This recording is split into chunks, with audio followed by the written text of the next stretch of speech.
Hello guys, kamusta kayo? Ako nga pala si Eden, na tutulong sa inyo sa mga gusto nyong malaman. Ito nga palang videos ay kung paano magpalit ng name sa Facebook account nyo. But before tayo guys mag-start, paklik naman po ang like, and kung bago ka lang sa channel ko, pa-subscribe na rin po at paklik na rin ng notification bell para ma-notify po kayo if mayroon po akong videos na may upload tulad nito.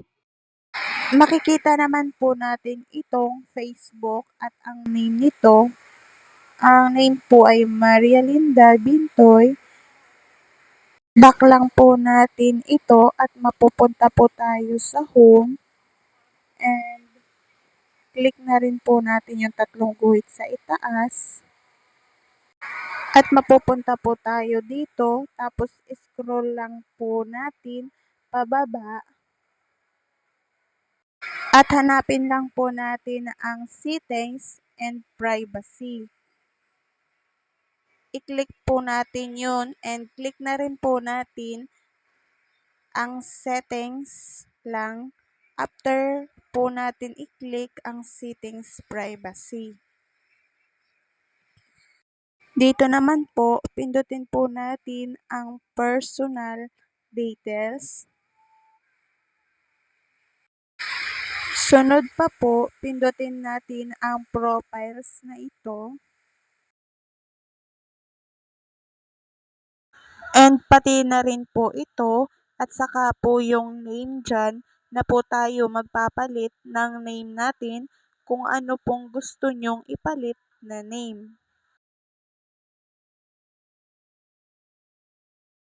Dito po, papalitan natin ng Linda Vlog. Alisin ko na lang po yung Bintoy at palitan ko na lang ng Vlog. And dito naman po sa first name, aalisin ko na lang po yung Maria, yung Ma, at ititira po natin yung Linda para maging Linda Vlog po siya. Pindutin po natin yung review change.